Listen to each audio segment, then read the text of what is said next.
సంఘానికి తెలియజేస్తున్న సత్యం ఏంటంటే, కొరింథీ 2వ పత్రిక 3వ అధ్యాయంలో 3వ వచనంలో పౌలు గారు ఒక మాట చెప్తున్నాడు. గట్టిగా చదవండి. రాతి పలకల మీద కానీ సిరాతో కానీ వ్రాయబడక మెత్తని హృదయములను పలకల మీద జీవము గల దేవుని ఆత్మతో మా పరిచర్య మూలంగా వ్రాయబడిన క్రీస్తు పత్రికే ఉన్నారు. ప్రియమైన సంగమా, ఈ ఉదయకాల సమయంలో రాతి పలకల మీద వ్రాయబడిన పరిచర్యని గురించి అపోస్తలుడైన పౌలు కొరింథీ సంఘానికి రాస్తూ ఉన్నాడు. ఒక విశ్వాసగా ఈ సత్యాన్ని మనం గ్రహించాలి. పౌలు కొరింథీ సంఘాన్ని స్థాపించాడు. పౌలు కొరింథీ సంఘంకు కొరింథీకి వెళ్ళి సువార్త ప్రకటించే సంఘాన్ని స్థాపించాడు. అక్కడి నుంచి వేరే ప్రాంతానికి వెళ్ళాడు. పౌలు రెండోసారి రావాలి. అక్కడికి వచ్చి యెరూషలేముకి వెళ్ళాలనుకున్నాడు. ముందుగా తిమోతిని పంపాడు. తిమోతి వెళ్ళి కొరింథీలో జరుగుతున్న విషయాల్ని పౌలు గారికి చెప్తూ ఉన్నాడు. కొరింథీలో ఆ సమయంలో దుర్బోధనలు అనేవి జరుగుతూ ఉన్నాయి. పునరుత్థానం లేదు అనే తప్పుడు బోధనలు అక్కడ జరుగుతూ ఉన్నాయి. క్రీస్తును గూర్చిన సువార్తను వక్రీకరించి బోధిస్తూ ఉన్నారు. ప్రియమైన సంగమా, ఈ ఉదయ కాలంలో పరిశుద్ధ గ్రంథం మనకు తెలియజేసిన సత్యం ఏమిటంటే, మన బోధ అది ఆత్మమూలమైనదా లేదా దురాత్మమూలమైనదా, అది కూడా మనం జ్ఞాపకం చేసుకోవాలి. కొరింథీ సంఘంలో అటువంటి దుర్బోధలు అనేవి ఆ కాలంలో ఉన్నాయి. కొరింథీ 2వ పత్రికలో 11వ అధ్యాయం 4వ వచనంలో పౌలు ఒక మాట ఇక్కడ రాస్తున్నాడు. ఏలయనగా వచ్చిన వాడు ఎవడైనా ఎవడో వచ్చాడంటే అక్కడికి ఆ సంఘానికి వచ్చి ఏం చేస్తున్నాడంట చదువుతున్నాం. మేము ప్రకటింపని మరి యొక్క యేసును ప్రకటించినను. యేసునే ప్రకటించాడు, కానీ యేసు కాదు, మరి యొక్క యేసు అంట. యేసు ప్రభువును ప్రకటించలేదు, అతను వేరొక యేసును ప్రకటించాడంట. లేక మీరు పొందని మరి యొక్క ఆత్మను పొందినను. అందుకని మనం ఆత్మను పొందినప్పుడు దైవాత్మ కాదో మనం పరిశీలించుకోవాల్సిన ఆవశ్యకత ఉంటుంది.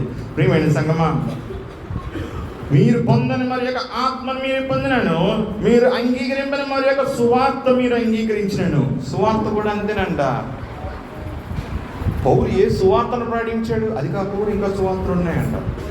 దేవుని సువార్త కాదు, యేసుక్రీస్తుని గురించిన సిలువ రక్షణ సువార్త కాదు. అందుకని అంటున్నాడు, మీరు అంగీకరింపని మరి యొక్క సువార్త మీరు అంగీకరించినను, మీరు వారిని గూర్చి సహించుడు యుక్తమే.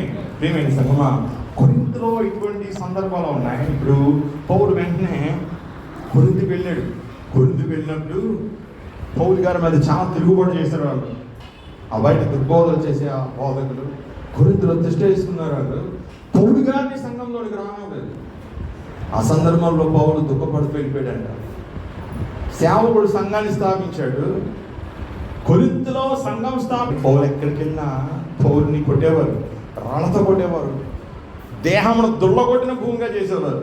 పౌలు అలా చేశాడు సువార్త. అందుకే దేవుడు పౌలు రాసిన మాటల్ని పరిశుద్ధ గ్రంథపు మాటలుగా ఈరోజు ధ్యానం చేసుకునేలాగా సంఘమునకు నియమించాడు ఆయన. పౌలు మాటలే ఈరోజు వేసే మాటలుగా మనము వాక్యంగా మనం ధ్యానం చేసుకుంటామంటే దేవుడు ఎంత భాగ్యం ఇచ్చాడు. పౌలు అలా పరిచయం చేశాడు. ఈ కొరింథీ సంఘము నేటి దినాల్లో ఉన్న సంఘాలకి సాదృశ్యంగా ఉంది. మిగతా పత్రికలను చూస్తే పౌలు కొంచెం బాగా రాస్తాడు, గలతీ సంఘాన్ని కొంచెం గట్టిగా విమర్శిస్తూ ఉంటాడు. కొరింథీ సంఘానికి మాత్రం పౌలు తండ్రి అంట. కొరింథీ సంఘానికి పౌలు తండ్రి అంటూ ఉన్నాడు. మొదటి కొరింథీ పత్రికను మనం చదువుతుంటే పౌలు గారు ఆ సంఘమునకు రాయి సందర్భంలో కొన్ని విషయాలను రాస్తున్నాడు. 4వ అధ్యాయంలో 15వ వచనంలో ఏమంటూ ఉన్నాడనంటే, క్రీస్తునందు మీకు ఉపదేశకులు 10,000 మంది అయినను తండ్రులు అనేకులు లేరు.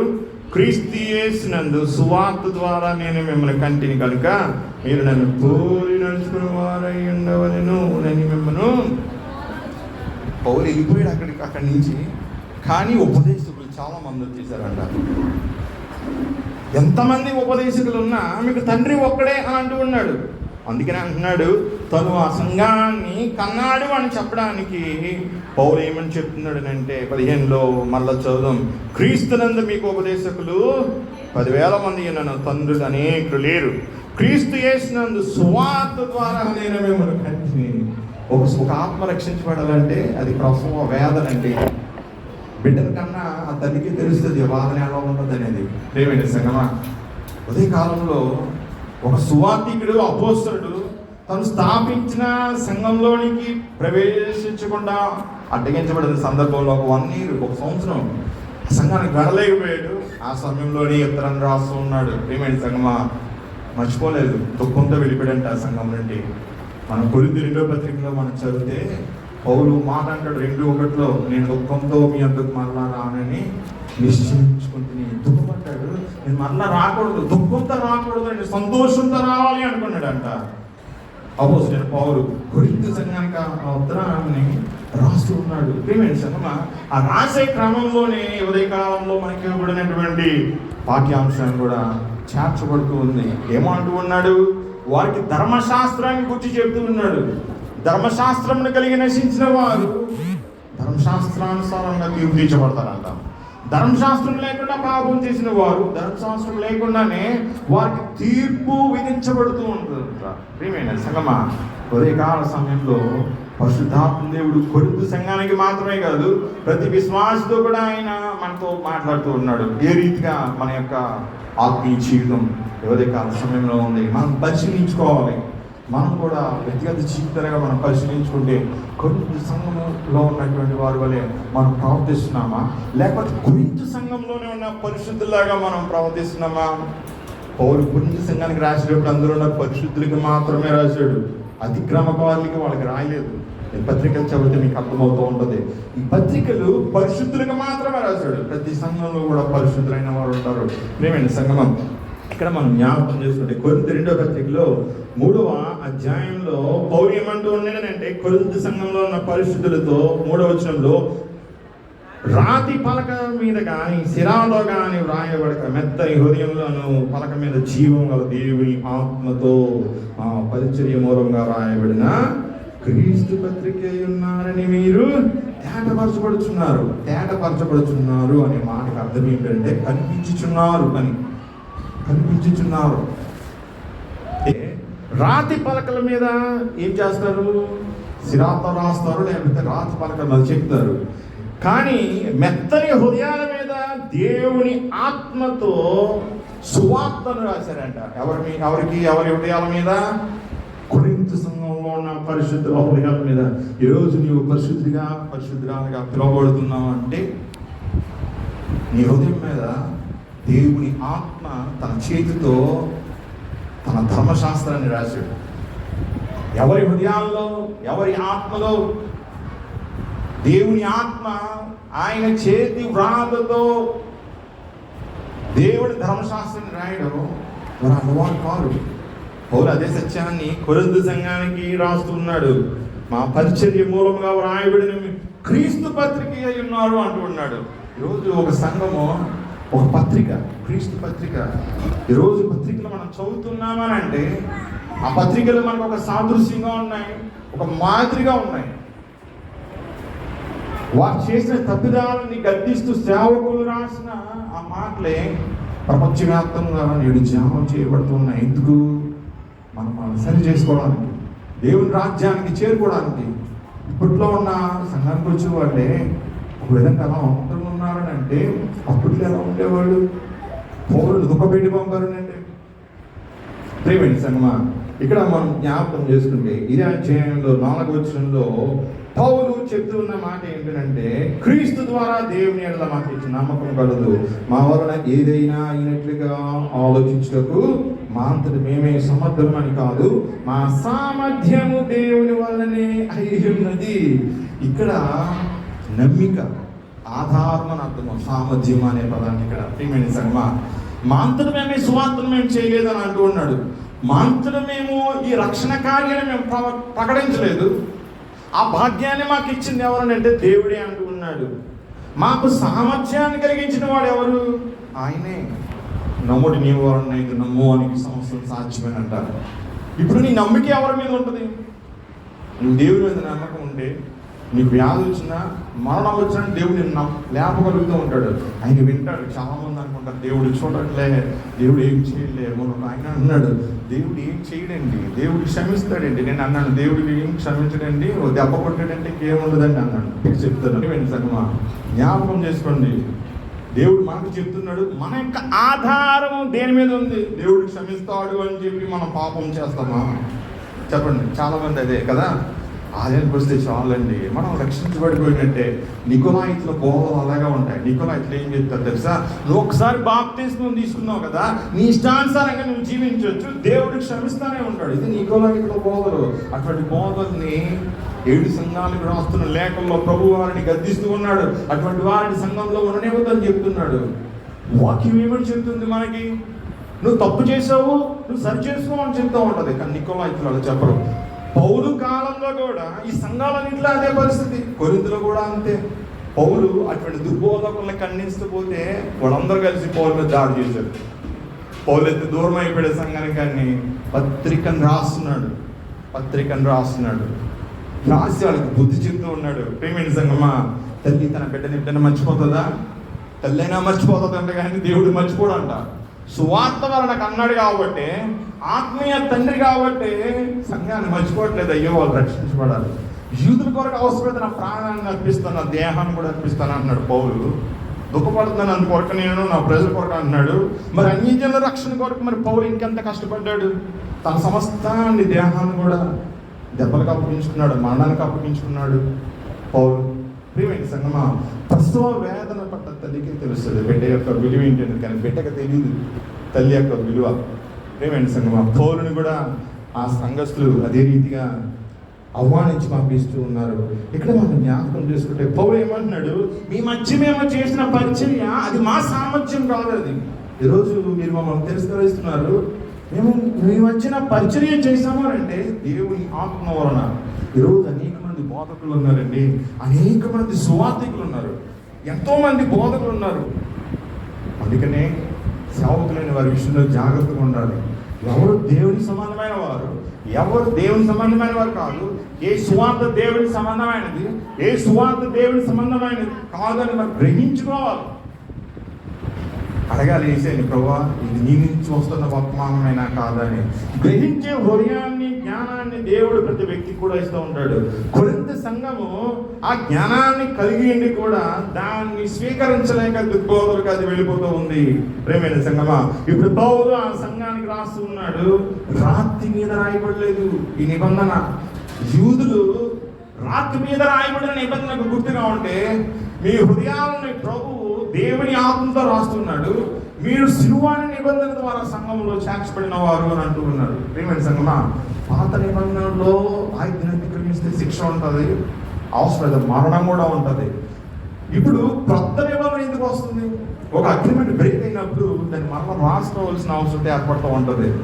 నువ్వు పరిశుద్ధుడిగా బ్రతికినంత వరకు మాత్రమే మొదటి నిబంధన నీ జీవితం మీద పనిచేస్తుంది. అది ఎప్పుడు ముగుస్తుందో తెలుసా? మొదటి నిబంధన నీ జీవితంలో నువ్వు పాపం చేసి నువ్వు శిక్షించబడతావు. నువ్వు శిక్షించబడిన తర్వాత నువ్వు మళ్ళా దేవుని యొద్దకు వచ్చినప్పుడు రెండవ నిబంధనలో నీవు ప్రవేశిస్తావు.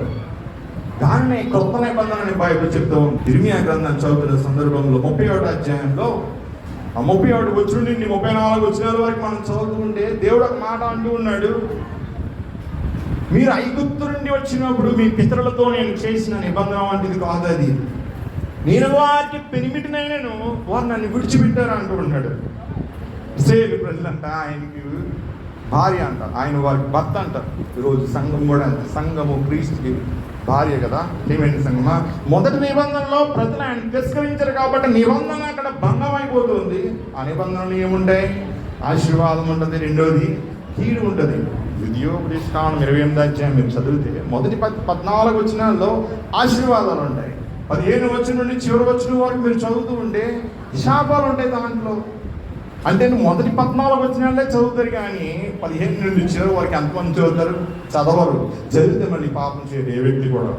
ఒక ఇబ్బంది వచ్చిందంటే అది పాపం వలన వచ్చిందని కాదు. అది ప్రియమైన సంఘమా, ఇశ్రాయేలు ప్రజలు, యూదా ప్రజలు వారు పాపం చేయడం ద్వారా వారి దేశంలో నుండి వారు బయట దేశాలకు చెరగను పోబడ్డారు కదా. నిబంధన అంతటితో అయిపోయింది. కానీ దేవుడు ఒక మాట చెప్తున్నాడు, మీరు తిరిగి వచ్చిన ఎడలా నేను మిమ్మల్ని మళ్ళా చేసుకుంటాను అంటున్నాడు. అప్పుడు వారితో క్రొత్త నిబంధన చేస్తానని చెప్తున్నాడు. ఇర్మియా గ్రంథంలో 31 అధ్యాయం 31 నుంచి 34 వచ్చిన చదువుతున్న సందర్భంలో ఈసారి వారి హృదయాల మీద రాస్తాడంట. రాతి పలకల మీద రాశాను మొట్టమొదటిగా ధర్మశాస్త్రాన్ని. అందుకే మీరు అతిక్రమించాడు, అది మీ హృదయంలో లేదు. ఈసారి మీ హృదయంలో మీద నా ఆత్మ ద్వారా నా చేతి వ్రాతతో నేను రాస్తానని చెప్తున్నాడు. అందుకనే ప్రభు శిలువ మీద మన కొరకు మరణిస్తూ ఉన్నాడు బలి అర్పణగా. ప్రియమైన సంగమా, కొత్త నిబంధనలో మనం పాలు భాగస్తులమైనప్పుడు మన పాపం అనేది క్షమించబడుతుంది. ఇశ్రాయేలు ప్రజలకు ఆ భాగ్యం ఇవ్వబడింది. ఈరోజు అన్యజనులు అందరూ పాత నిబంధనలో పాలువారు కాదు కదా, కొత్త నిబంధన ద్వారా దేవుడి నిబంధనలో ప్రవేశిస్తూ ఉన్నారు. ఇప్పుడు అన్యజనులలో నుండి వచ్చిన ఎవరైనా వారు పాపం చేస్తే పరిస్థితి ఏమిటి? మళ్ళీ పాత నిబంధనలో ఉన్న అదే ధర్మశాస్త్రము పాపం చేసిన వ్యక్తి మీద ఉపయోగించబడతా ఉన్నది. ప్రియమైన సంగమా, చాలా మంది అంటారు ధర్మశాస్త్రం కొట్టివేయబడిందని. కొట్టివేయబడ్డం కాదు, ధర్మశాస్త్రం వలన వచ్చిన శిక్షను దేవుడు కొట్టివేస్తున్నాడు. ఏ విధంగా? ఆ శిక్షను తన కుమారుడి మీద వేసి మనకు నిత్య శాపము, మరణం అనే దాని నుండి విడుదలను గ్రహించి నిత్య జీవాన్ని తీసుకుని వెళ్తున్నాడు. కానీ నువ్వు ఎరిగి నువ్వు పాపం చేస్తే అదే ధర్మశాస్త్రం మళ్ళా నీకేం చేస్తుంది? శిక్షను విధిస్తూ ఉంటుంది, ఆపరేట్ అవుతూ ఉంటుంది. గడియారం చూసారా, అది ఎలా తిరుగుతూ ఉంటుందో, అది అలా తిరుగుతూ ఉంటుంది. కొన్ని ఆటోమేటిక్ మెషిన్స్ ఉంటాయి, ఎవరు నడపకపోయినా అవి అలా తిరుగుతూ ఉంటాయి. ఒక ప్రోగ్రామింగ్ ఉంటుంది కంప్యూటర్కి, మొబైల్కి కూడా అంతే. ఉదయకాల సమయంలో పరిశుద్ధ గ్రంథం మనకు తెలియజేస్తుంది ఏంటంటే ధర్మశాస్త్రాన్ని అతిక్రమించిన ప్రతి వారు కూడా శిక్షించబడతారు. మనం క్రీస్తు బిడ్డలమని చెప్పి మనము విడుదలపరచబడ్డాం పాత నిబంధనలు అని చెప్పి పాపం చేస్తే ఎంతవరకు న్యాయం? ఎందుకు చెప్తున్నాడు పౌలు ఈ మాటలు అంటే, మొదటి కొరింథీ పత్రిక 5వ అధ్యాయం మొదటి వచనం చదువుతుంటే పౌలు అక్కడ రాస్తూ ఉంటాడు సంఘానికి, మీలో జాగ్రత్త ఉన్నదని వదంతి కలదు అంటూ ఉన్నాడు. 9వ వచనం అంటున్నాడు, జారులతో మీరు సాంగత్యం చేయవద్దని మీకు రాసి ఉంటుంది. ఆ సంఘంలో జాగ్రత్త అనేది ఉన్నంత కొరింథీ సంఘంలో. ప్రియమైన సంఘమా, దేవుడు పౌలు ద్వారా సంఘాన్ని గద్దిస్తూ ఉన్నాడు. అనేక లోటుపాట్ల సంఘంలో ఉన్నాయి. అందుకనే పౌలు అక్కడికి వెళ్తే వారిని గద్దిస్తాడనే పౌలుని రావలేదు ఆ సమయంలో. ప్రియమైన సంఘమా, ఈ 2వ పత్రికలో 3వ అధ్యాయంలో మనం గమనిస్తే పౌలు 5వ వచనంలో ఏమని చెప్తున్నాడనంటే, ఆయనే అనగా కొత్త నిబంధనకు కారణమైన ఆ దేవుడే పాత నిబంధనకు కూడా కారణం. ఆయనే మమ్మును క్రొత్త నిబంధనకు అనగా అక్షరమునకు కాదు కానీ ఆత్మకే పరిచారకుల మౌడుకు మాకు సామర్థ్యం కలుగజేసి ఉన్నాడు. అక్షరం చంపుని కానీ ఆత్మ జీవింప చేయను. ఇక్కడ పౌలు ఏమని చెప్తున్నాడు? పాత నిబంధన అది మనకి ఏం చేస్తుంది? మార్గాన్ని చూపిస్తుంది, దీవెనిస్తుంది, అతిక్రమిస్తుంది, శిక్షణ కూడా ఇస్తుంది. అయితే ఇప్పుడు క్రొత్త నిబంధనకు దేవుడు మమ్మల్ని పరిచారకులుగా చేశాడంట. ఇప్పుడు సువార్త యొక్క ముఖ్య ఉద్దేశం ఏంటంటే, నువ్వు ఎంత ఘోర పాపివైనా దేవుని సన్నిధానానికి వస్తే నువ్వు పాపుగా ఉండవిక నీతిమంతుడిగా ఎంచబడతావు, నీ పాపం అనేది క్షమించబడుతుంది. ఇది క్రొత్త నిబంధన పరిచర్య. ప్రియమైన సంగమా, పౌలు అంటున్నాడు, దేవుడు నాకు ఇచ్చిన పరిచర్యను మీ మధ్య మేము నెరవేర్చాము అని చెప్పి కొరింథీ సంఘంలో ఆయన రాస్తూ ఉన్నాడు. ఇది మా వలన అయినది కాదు, దేవుని వలన కలిగినది. చాలా మంది అనుకుంటారు, మేము చెప్పాము వాక్యం, మేము చేసాము సేవ, ఏముండదు. చేసినట్టు కాదు. అది సామర్థ్యం ఇచ్చింది ఎవరినంటే దేవుడు మాత్రమే. అందుకనే అన్నాడు, అక్షరము చంపుని కానీ ఆత్మ జీవింపచేయను. ధర్మశాస్త్రంలో ఉన్న అక్షరాలు అతిక్రమిస్తే ఏమవుతుంది? మరణం వస్తుంది. కానీ శిక్షించబడిన వ్యక్తి, నశించిపోవలసిన వ్యక్తి ఈరోజు క్రీస్తు రక్తంలో కడగబడి దేవుని ఆత్మ ద్వారా జీవం కలిగిన వాడిగా ఉండగలుగుతున్నాడు. ఈరోజు నువ్వు నేను ఆలయంలో ఉండగలుగుతున్నావు అంటే ఆయన ఆత్మ ద్వారా మాత్రమే ఉండగలుగుతూ ఉన్నాం. ప్రియమైన సంగమా, పాపి అయిన వాడు దేవుని సమాజంలో ఏ రీతిగా కొనసాగలుగుతాడు? కానీ ఎవరి హృదయంలోనైతే దేవుని ఆత్మ రగిలించబడుతూ ఉన్నాడో, నివసిస్తూ ఉన్నాడో, జీవిస్తూ ఉన్నాడో, ఆ హృదయం దేవుని కొరకు ప్రకాశించేదిగా ఉంటుంది. ఆ జీవితం ఎప్పుడు కూడా జీవం కలిగినదిగా ఉంటుంది. అందుకని అంటాడు, ఆత్మ జీవింపచేయును. ప్రియమైన సంగమా, మనం జ్ఞాపకం చేసుకుంటే 6, 7, 8 వచనాలు చదువుతుంటే పాత నిబంధనను పౌలు ఏమని పిలుస్తున్నాడు అంటే మరణకారణము పరిచర్య అంటూ ఉన్నాడు. నిజమే కదా? మరణ కారణం ఒక పరిచర్య అంటూ ఉన్నాడు. లేవికాండం 18:5 చెప్పాను కదా, నా కట్టడలను నా ఆజ్ఞలను మీరు గైకొనియడలా మీరు బ్రతుకుదురు, వాటిని గైకొని వాడు వాటిని బట్టి బ్రతుకుతాడు అంట. ఒక నిబంధనలో ఉన్న ఆజ్ఞలను కట్టడలను అనుసరించి జీవించినప్పుడు నీకు మేలు కలుగుతుంది. అతిక్రమిస్తే అది మరణమే అంటూ ఉన్నాడు కదా. పౌలు చెప్తున్న మాట ఏంటంటే, ఆ పాత నిబంధన అది మరణ కారణం ఒక పరిచర్య, అది రాళ్ల మీద చెక్కబడిన పరిచర్య అంటూ ఉన్నాడు. ఎలా చెక్కబడింది రాళ్ల మీద? నిర్గమకాండం 32 15-16 వచనాలు చదువుతుంటే, మోషేకి దేవుడు 2 రాతి పలకలు ఇస్తున్నాడు. 2 రాతి పలకల మీద అటు కూడా దేవుని ఆజ్ఞలు రాయబడ్డాయంట. ఆ వ్రాత దేవుని చేతి వ్రాత అంట. ఆ వ్రాత దేవుని చేతి వ్రాత, రాళ్ళు కూడా దేవుడు చెక్కాడు, 2 రాళ్ళు కూడా. ప్రియమైన సంగమా, ఇక్కడ మనము జ్ఞాపకం చేసుకుంటే అది రాతి మీద చెక్కబడినటువంటి మాటలు, అవి దేవుని మాటలు. అది రాతి మీద చెక్కబడినటువంటి పరిచర్య అక్షరములకు సంబంధించిందంట. ఈరోజు ఒక గ్రామానికి కానీ, ఒక పట్టణానికి కానీ, లేకపోతే ఒక వీధులను కానీ వెళ్ళే సమయంలో ఎంట్రన్స్లో కొన్ని శిలాఫలకాలు కనబడుతూ ఉంటాయి. ఎవరు పెట్టారు ఆ శిలాఫలకము, ఏ సమయంలో పెట్టారు, ఎవరు వేశారు, ఆ సందర్భంలో ఎవరెవరు ఉన్నారు అక్కడ అని చెప్పి దాని మీద రాయబడుతూ ఉంటాయి. ఒక శిలాఫలకము ఆ సందర్భాన్ని జ్ఞాపకం చేయగలుగుతుంది కదా, అనేక సంవత్సరాల తర్వాత కూడా. రాతి మీద చెక్కబడిన పరిచర్య నేటికి ఉంది కదా. ఆ పరిచర్య నేటి కూడా చదువుకుంటున్నాం మనం. దేవుడు రాళ్ళ ద్వారా కూడా అబ్రహాము సంతానం పుట్టించగలడంట. యేసయ్య అంటున్నాడు కదా, రాళ్ళ ద్వారా కూడా మీరు దేవుని స్తుతించడం మానివేస్తే ఈ రాళ్ళు కేకలేస్తాయి అంట. యెహోవాకు స్తోత్రం అని, దేవుని కుమారునికి స్తోత్రం అని. ప్రియమైన సంఘం, ఈ రోజు నువ్వు మౌనంగా ఉన్నావంటే రాళ్ళు మొరపెడతాయి, రాళ్ళు దేవునికి స్తుతులు చెల్లిస్తూ ఉంటాయి.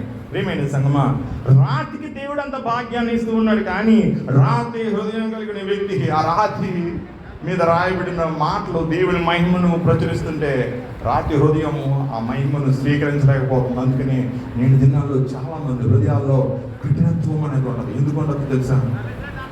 కొన్ని సందర్భాల్లో వాకింగ్ చెప్తుంటే కొంతమంది ఇబ్బంది పడిపోతూ ఉంటారు. ఎంత ఇబ్బంది పడిపోతారంటే వాక్యము వాళ్ళ పాపాలను గుర్తు చేస్తూ ఉంటుంది. కాబట్టి ఈరోజు బోధకుడి పరిచర్య ఏంటి? వాక్యం ఏం చెప్తుందో నువ్వు చెప్పాలి. నువ్వు చెప్పినప్పుడే కదా వారు మారు మనసు పొంది తామని సరి చేసుకునేది. దాని గురించి కూడా పౌలు ఉదయ కాలంలో మాట్లాడుతూ ఉన్నాడు. పౌలు ఏమంటున్నాడు? మరణ కారణముగా పరిచర్య అంటున్నాడు. రాళ్ళ మీద చెక్కబెట్టిన అక్షరములకు సంబంధించినదైనను మహిమతో కూడినది ఆయన అంటూ ప్రకాశించిందంట. మోషే ముఖచర్మం ఎప్పుడు ప్రకాశించింది? దేవుడితో ముఖాముఖిగా మాట్లాడే సందర్భంలో. ఉదయ కాలంలో నువ్వు దేవుడి బిడ్డగాని చెప్పుకుంటున్నావంటే నీలో నుండి దేవుడి వెలుగు రావాలి బయటికి. నీలో నుండి దేవుడి వెలుగు రావాలి. ప్రియమైన సంగమం, ఉదయ కాలంలో ప్రభువు మనకు తెలియజేసిన సత్యం ఏమిటి? మనం పరిశీలించుకోవాల్సిన ఆవశ్యకత ఉన్నది. 34 23 వచనం మనము చదువుకున్నాం. చదువుతారండి. 29 వచనం, నిర్గమకాండం 23, నిర్గమకాండం 34:29. మోషే సీనాయి కొండ దిగుచుండగా శాసనములు గల ఆ 2 పలకలు మోషే చేతిలో ఉండెను. అతడు ఆ కొండ దిగుచుండగా ఆయన అతనితో మాట్లాడుచున్నప్పుడు తన ముఖ చర్మం ప్రకాశించిన సంగతి మోషేకి తెలియలేదు. అందుకనే ప్రజలు మోషేను సమీపింప వెరచరి భయపడ్డారంట మోషేని చూసి. ప్రియమైన సంగమా, మనం చివరి 2 వచనాలు మనం చదువుతుంటే, చివరి 3 తర్వాత వచనాలు మనం చదువుతుంటే 33 వచనం, మోషే వారితో ఆ మాటలు చెప్పుడు చాలించి తన ముఖము మీద ముసుగు వేసుకొని ఆయనను మోషే యెహోవాతో మాట్లాడుటకు ఆయన సన్నిధిని ప్రవేశించినది మొదలుకొని అతను వెలుపలికి వచ్చే వరకు ఆ ముసుగు తీసివేసను. అతను వెలుపలికి వచ్చి తనకు ఆజ్ఞాపింపబడిన దానిని ఇశ్రాయేలీయులతో చెప్పెను. చేరవచ్చును. మోషే ముఖ చర్మము ప్రకాశింపగా ఇశ్రాయేలీయులు మోషే ముఖమును చూచి మోషే ఆయనతో మాట్లాడటకు లోపలికి వెళ్ళు వరకు తన ముఖం మీద ఆ ముసుగు వేసుకుని ఉన్నాడంట. కీర్తనలో 90వ సంకీర్తనలో మోషే ఒక మాట రాస్తాడు, చెప్తారు. 8వ వచనం, నీ ముఖ కాంతిలో మా రహస్య పాపములు. ముఖ కాంతిలో, ఎవరి ముఖ కాంతిలో? యేసు ప్రభు ముఖాంతో. మోషే ముఖాన్ని వారు ఎందుకు చూడలేకపోయారంటే వారి పాపాలు కనిపిస్తూ ఉన్నాయి. ఈరోజు నువ్వు దేవుని బిడ్డగా ఉన్నావనంటే, నువ్వు కొత్త నిబంధనల్లో నువ్వు ప్రవేశించావు అంటే నువ్వు యేసు క్రీస్తు ప్రభువును నువ్వు చూడాలి. అది చూసినప్పుడే కదా నీ ముఖం ప్రకాశించగలుగుతూ ఉంటుంది. అప్పుడే ఇతరులు నీలో ఉన్న దేవుని వెలుగుని చూడగలుగుతారు. మోషే ధర్మశాస్త్రంలో ఉన్నటువంటి ఆ వెలుగును చూడగలుగుతూ ఉన్నాడు కదా, కానీ ప్రజలు ఎందుకు చూడలేకపోతున్నారు? ప్రజల హృదయాల్లో పాపం ఉంది. మోషే మాత్రం చూడగలుగుతున్నాడు కదా. కానీ మోషే బయటకు వచ్చినప్పుడు ముసుగు వేసుకుంటున్నాడు అంట. ఎందుకు? ఆ ముసుగు వారి పాపాలు, ఆయన ముఖం చూస్తుంటే ప్రజలకి వారి పాపాలు కనబడుతున్నాయి. ఎందుకంటే దేవుడి కాంతి మోషేలో నుంచి అది బయటకు ప్రవహిస్తూ ఉందంట. ఉదయకాల సమయంలో మనం జ్ఞాపకం చేసుకోవాల్సిన సత్యం ఏమిటో చెప్పనా నేను. పౌలు అదే చెప్తున్నాడు కొరింథీ సంఘానికి. ముసుగు వేసుకుని మనం వాక్యమును చదివినా నువ్వు వేస్తే నువ్వు చూడగలుగుతావా? చదువు, నువ్వు బైబిల్ చదువు. ఈ ముసుగును తీసి నువ్వు బైబిల్ చదివితే ఆ వాక్యము వెనకాల ఉన్న వ్యక్తి ఎవరో నీకు కనబడుతుంది. ఒక అద్దం ముందు నేను నిలబడినప్పుడు నీ రూపం కనబడుతూ ఉంటుంది. నువ్వు బైబిల్ అనే గ్రంథం ముందు, పరిశుద్ధ గ్రంథం ముందు నిలబడ్డప్పుడు నువ్వు కనబడుతావు. దాంట్లో ఎలా కనబడతావు? యేసే కనబడతాడు. ఆయన రూపంలో మనం నిర్మించబడ్డ మన సత్యాన్ని మనము మర్చిపోకూడదు. ఎప్పుడు మనం ఆయన రూపంలో మార్చబడతామో తెలుసా? గ్రంథాన్ని దేవుని యొక్క వెలుగులో మనం ధ్యానం చేసిన సందర్భంలో ఆయన రూపంలోనికి మనం మార్చబడగలుగుతాం. యూదులు ఎందుకు దేవుని సన్నిధానాన్ని తోలువేయబడ్డారు? ధర్మశాస్త్రాన్ని ఇచ్చాడు దేవుడు వారికి, అయినా సరే వారు వెలివేయబడ్డారే దేవుడి సన్నిధానంలో నుండి. ఎందుకో తెలుసా? ధర్మశాస్త్రాన్ని మోసే ముసుగు వేసుకున్న రీతిగా వారు కూడా ముసుగు వేసుకుని అజ్ఞానంతో, అంధకారంతో ఆ గ్రంథాన్ని వారు చదివారు. కానీ నేటికి అలాగే చదువుతూ ఉన్నారు. వాళ్ళు సత్యాన్ని గ్రహించలేకపోతున్నారు. ఆ బలి అర్పణల వెనుక దాగి ఉన్న మర్మం ఎవరో కాదు, యేసుక్రీస్తు ప్రభు అని. ఆ సత్యాన్ని గ్రహించిన సంఘము క్రైస్తవ సంఘము. ప్రేమైన సంఘమా, యూదులకి క్రైస్తవులకి గల వ్యత్యాసం ఏంటంటే, క్రైస్తవుడు ముసుగులేని ముఖంతో వాక్యంను ధ్యానం చేస్తూ ఉన్నాడు, చదవగలుగుతూ ఉన్నాడు, క్రీస్తుని చూడగలుగుతూ ఉన్నాడు. యూదుడు కూడా బైబిల్ చదువుతున్నాడు కానీ క్రీస్తుని చూడలేకపోతున్నాడు, క్రీస్తుని అంగీకరించలేకపోతూ ఉన్నాడు. ప్రియమైన సంఘమా, పౌలు ఇప్పుడు వారికి ఆ సత్యాన్ని తెలియజేస్తూ ఉన్నాడు కొరింథీ సంఘానికి. పౌలు ఎక్కడికి వెళ్ళిన ఒక ప్రాబ్లం ఏమిటంటే, యూదులు కూడా అక్కడికి వచ్చేసి పౌలుని కొడతా ఉండేవారు. ఎందుకంటే పౌలు క్రీస్తుని ప్రకటించేవాడు కాబట్టి. అందుకే పౌలు ఈ మాటలు కూడా రాస్తూ ఉన్నాడు అక్కడ. ప్రియమైన సంగమం, కొరింథీ 2:3 మనం చదువుతున్నప్పుడు పౌలు అంటున్నాడు, ఆ పరిచర్య మహిమతో కూడినదైనందున మోషే ముఖం మీద ప్రకాశించుచుండిన ఆ మహిమ తగ్గిపోవునదైనను ఇశ్రాయేలీయులు అతని ముఖము తీరి చూడలేకపోయింది. ఇట్లుండగా ఆత్మ సంబంధమైన పరిచర్య మరింత ఎక్కువ మహిమ గలదైనను. ఆ పరిచర్యే తగ్గిపోతూ ఉంది, అయినా అది మహిమ గలదిగా ఉంది కదా. మరి ఇది ఆత్మ సంబంధమైన పరిచర్య. ఈరోజు నువ్వు ఆలయంలో ఉన్నావు, ఇది ఆత్మ సంబంధమైన పరిచర్య.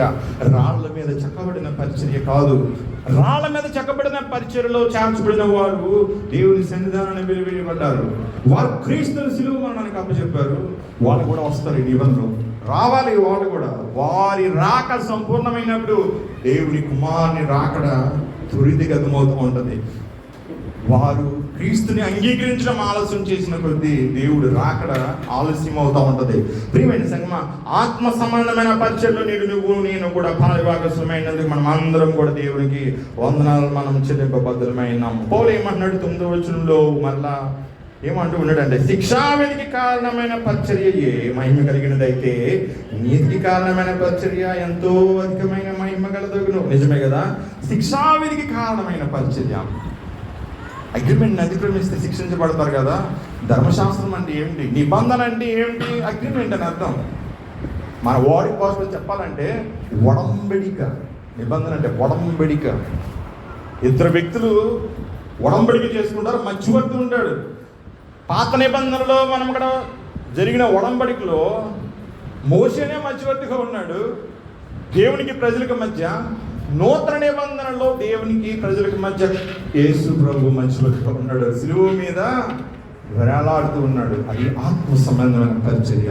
ప్రియమైన సంగమా, మోషే పరిచర్య శిక్షావధి కారణమవుతుంది, కానీ యేసు ప్రభు పరిచర్య శిక్షావధికి కాదు, మనల్ని జీవింపచేయడానికి కారణమవుతుంది. నువ్వెంత పాపమైనా సరే నీవు క్రీస్తు రక్తంలో కడగబడతావు అని చెప్తూ ఉన్నాడు. కొరింథీయులకు రాసిన మొదటి పత్రికలో పౌలు గారు ఆ సంఘంలో ఉన్న లోపాలని చూపుతూ ఉన్నాడు. 6వ అధ్యాయంలో వారి పూర్వ స్థితిని అక్కడ తెలియజేస్తూ ఉన్నాడు. 11వ వచనంలో ఏమంటున్నాడు? మీలో కొందరు అట్టివారైంటారు.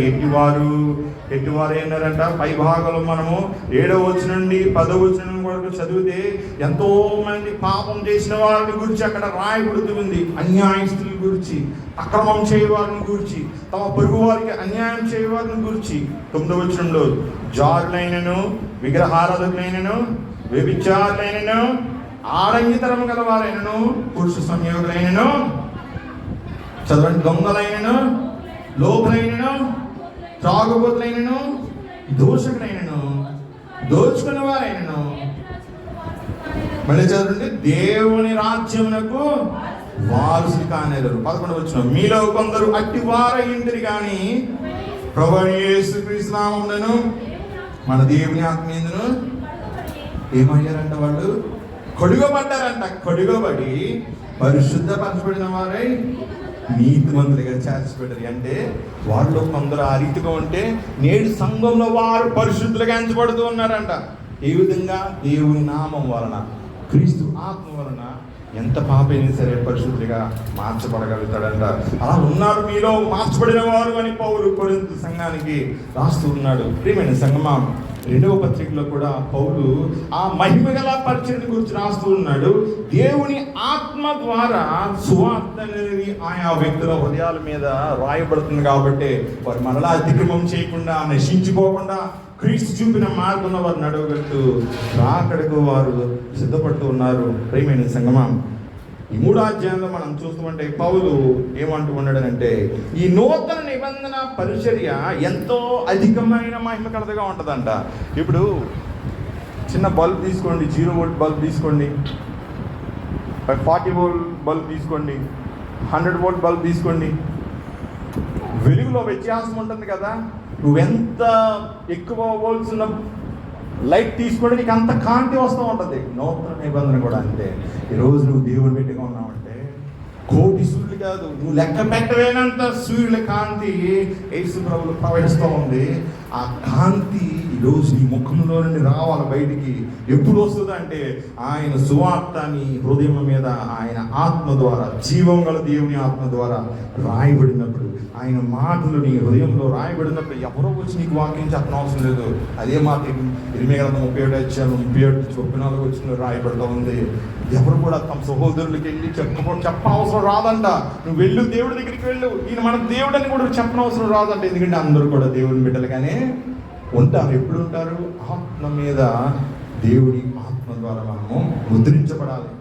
మన హృదయముల మీద దేవుని ఆత్మ తన చేతి వ్రాతతో రాసినప్పుడే ప్రతి ఒక్కరం కూడా ఆ స్థితిలో మనము ఉండగలిగే పరిస్థితిని దేవుడి సంఘానికి అనుగ్రహించగలుగుతాడు. ప్రియమైన సంఘమా, 10-11 వచనాలని మనం గమనిస్తే పౌలు మరల ఏమని చెప్తున్నాడనంటే, నూతన నిబంధన గురించి అత్యధికమైన మహిమ దీనికి ఉండటం వలన ఇంతకు మునుపు మహిమ గలదిగా చేయబడినది. ఈ విషయంలో ఇప్పుడు మనం పాత నిబంధనలు పాపములకు బలి అర్పణలు అర్పించబడినట్టు కొత్త నిబంధనలు కూడా మన పాపలకు బలి అర్పణలు అర్పించాలా? అదేంటి సార్, మరి క్రైస్తవుడు కూడా పాపం చేస్తున్నాడు కదా, మరి క్షమించబడాలి కదా అని బలి అర్పణలు అర్పిస్తున్నాడా? అవసరం లేదు. ఒక్కసారి నువ్వు క్షమించబడిన తర్వాత మరలా ఎప్పటికీ కూడా నీకు ప్రభువా నన్ను క్షమించు అని అడగాల్సిన అవసరం రాదు. ఒకవేళ ఆ అవసరం నీకు వస్తూ ఉందంటే నువ్వు రక్షించబడాలంటే లెక్క. తొలి కాలంలో ప్రభు కొరింథీ సంఘానికి అది గద్దింపుడిస్తూ ఉన్నాడు.